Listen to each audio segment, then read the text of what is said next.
Students, जब हम analysis कर रहे हैं तो बहुत सारे वेरिएबल हमें अपनी रिक्वायरमेंट के लिए डेवलप करने पड़ते हैं, उन वेरिएबल की मदद से जो कि हमें डेटा फील्ड में, डेटाबेस में मौजूद है। उन वेरिएबल्स को हम कैसे डेवलप करेंगे, ये इस पर्टिकुलर सेशन का फोकल पॉइंट है।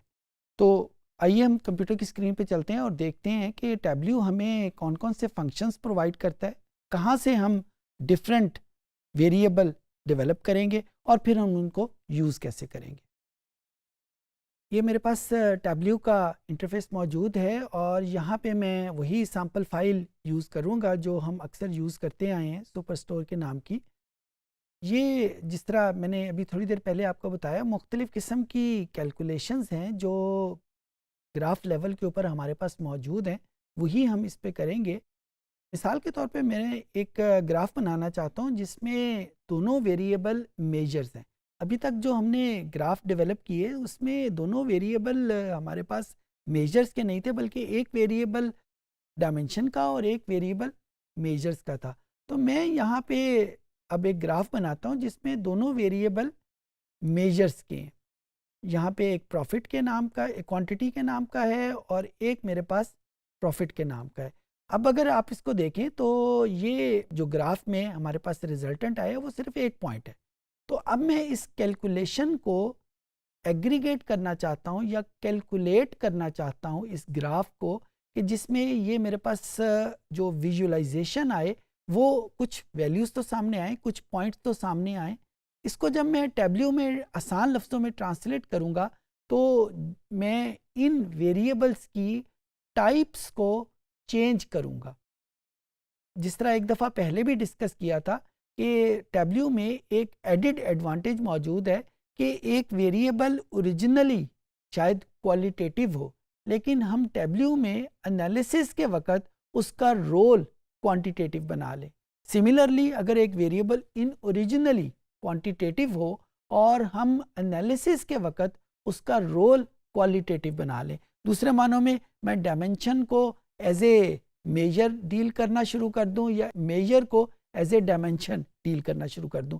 ये दोनों वेरिएबल मेरे पास मेजर लेवल के हैं और इसका मुझे अंदाज़ा कैसे पता चला, ये मैंने इस टूल टिप को क्लिक किया तो ये देखें ये कंटिन्यूस के ऊपर क्लिक हुआ हुआ है और दूसरा मेजर के ऊपर क्लिक हुआ हुआ है। अब मैं यहाँ पे इसको डायमेंशन पे क्लिक कर दिया। जो ही मैंने इसको डायमेंशन पे क्लिक किया तो आप ये देखें कि इस ग्राफ के ऊपर जो चीज़ें हैं वो चेंज हो गई। सिमिलरली जो अदर वेरिएबल है उसको भी मैं यही काम करूँगा कि उसको मेजर से डायमेंशन पे क्लिक कर दिया। यानी मैंने यहाँ पे जो मेरी नेचर ऑफ कैलकुलेशन है, जो लेवल ऑफ कैलकुलेशन है, उसको मैंने चेंज कर दिया। लेवल ऑफ कैलकुलेशन ओरिजिनली तो ये क्वांटिटेटिव के लिए था, लेकिन मैंने उसको अपनी रिक्वायरमेंट के लिए एक उसको कन्वर्ट कर दिया एक डायमेंशन में। अच्छा, इस ग्राफ का हमें फ़ायदा क्या होगा? इस ग्राफ का हमें ये बता रहा है कि क्वांटिटी की वैल्यू मेरे पास हॉरिजॉन्टल एक्सिस पे हैं, जो प्रॉफिट की वैल्यू मेरे पास वर्टिकल एक्सिस पे हैं।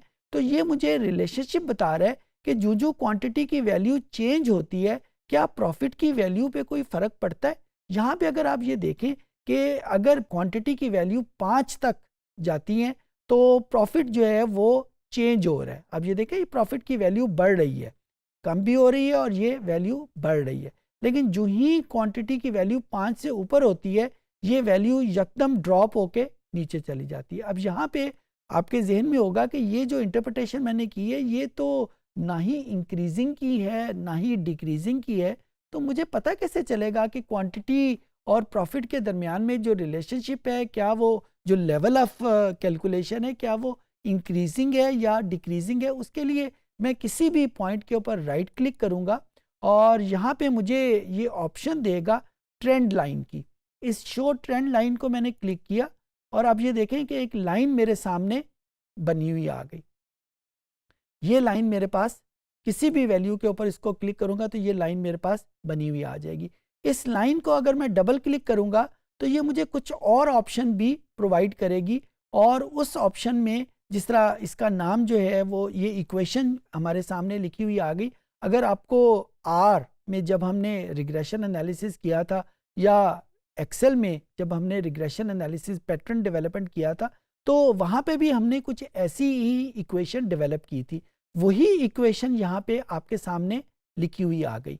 यहाँ पे वो इक्वेशन हमारे लिए कोई ख़ास फ़ायदेमंद नहीं है, लेकिन एक बात हमें ज़रूर बता देती है कि ये जो हमें तस्वीरें नज़र आ रही हैं, इन तस्वीरों के पीछे मेरे पास वही कैलकुलेशन मौजूद है। हाँ, हमें कैलकुलेशन नज़र नहीं आ रही। इस को मैंने फॉर्मेट किया, तो लाइन को फॉर्मेट के हवाले से मेरे पास ये मुख्तलिफ ऑप्शन आ गई। अगर मैं इसको चेंज करना चाहूँ तो मैं इसको चेंज कर सकता हूँ, और यानी इसका कलर चेंज करना, इसकी वैल्यूज़ चेंज करना, ये सारी की सारी चीज़ें मेरे पास मौजूद है।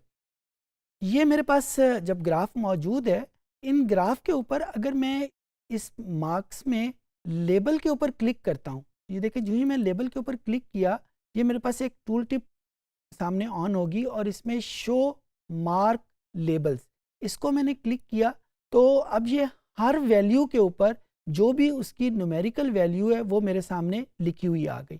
अच्छा, अब यहाँ से ये एक और लेवल ऑफ कैलकुलेटेड फील्ड है जिसका हम ग्राफ बना रहे हैं, ये और लेवल के ऊपर हमारे सामने नज़र आ गया। सिमिलरली अगर मैं इसको शिफ्ट करना चाहूँ, मुख्तलिफ सेगमेंट के रेफरेंस से इनको पार्टीशन करना चाहूँ, तो ये सेगमेंट को मैंने यहाँ पे क्लिक किया। ये बात आपको याद ही होगी कि जो टैब्ल्यू में ग्राफ हम बनाते हैं वो आमतौर पे होता 2 वेरिएबल के दरमियान में है, लेकिन इस लेवल ऑफ कैलकुलेशन को हम चेंज कर सकते हैं using some other variable here in this particular area. इस सेगमेंट को अगर मैंने इस टूल टिप को क्लिक किया तो ये मुझे मुख्तलिफ ऑप्शन देगा। इस ऑप्शन में मैंने अगर कलर की ऑप्शन ऑफ की तो ये आप देखिए कि मुख्तलिफ डॉट्स के कलर जो हैं वो मुख्तलिफ हो गए। अब ये डिपेंड कर रहा है कि मुख्तलिफ जो सेगमेंट हैं उनके मुख्तलिफ रंग उसको आइडेंटिफाई कर दिया।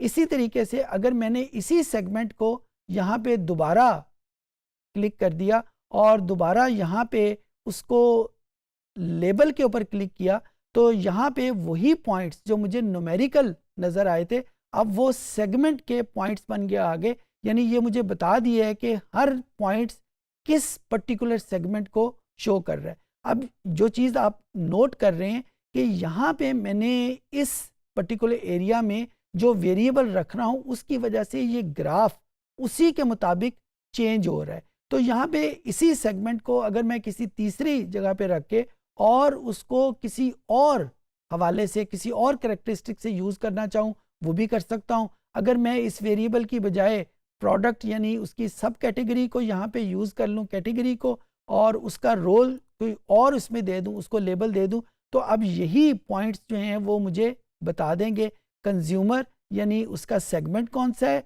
ऑफिस सप्लाई उसकी कैटेगरी कौन सी है। सो जितने भी वेरिएबल यहाँ पे आते जाएंगे उस हिसाब से इनकी लेवलिंग या उस हिसाब से इनकी रिप्रेजेंटेशन होती जाएगी। दूसरे मानों में जब हम डिफरेंट लेवल ऑफ कैलकुलेशन करते हैं, ये हमारे लेवल के ऊपर रिक्वायर्ड है कि हमें ग्राफ में किस किस्म की इंफॉर्मेशन चाहिए और किस किस्म की इंफॉर्मेशन हमें नहीं चाहिए। कुछ मरतबा वो वेरिएबल कैलकुलेट करके आएंगे जिस तरह हमने लास्ट सेशन में सीखे, और बाज़ औक़ात हम इसी ग्राफ में उनमें मुख्तलिफ फंक्शन अप्लाई करते हुए, मुख्तलिफ फीचर्स अप्लाई करते हुए हम इसको यहाँ पे चेंज भी कर सकते हैं। इस सेशन में हमने देखा कि हमारे पास गिवन डेटाबेस से हम नए वेरिएबल कैसे डेवलप करेंगे। उन नए वेरिएबल की ज़रूरत हमें उस वक्त आती है जब हम एनालिसिस में मुख्तलिफ डिफरेंट किस्म के सिनेरियोज़ डेवलप कर रहे होते हैं। बहुत सारे सिनेरियोज़ तो उन्हीं वेरिएबल की मदद से बन जाते हैं जो गिवन है, लेकिन बहुत सारे एनालिसिस ऐसे हैं जो जिनके लिए हमें नए वेरिएबल डिफ़ाइन करने पड़ते हैं। टैब्ल्यू में कहाँ कहाँ से हम वेरिएबल डिफ़ाइन करते हैं, कैसे हम उनको यूज़ करते हैं, ये सारा हमने इस सेशन में सीखा। उम्मीद है आपको चीज़ें समझ आ गई होंगी।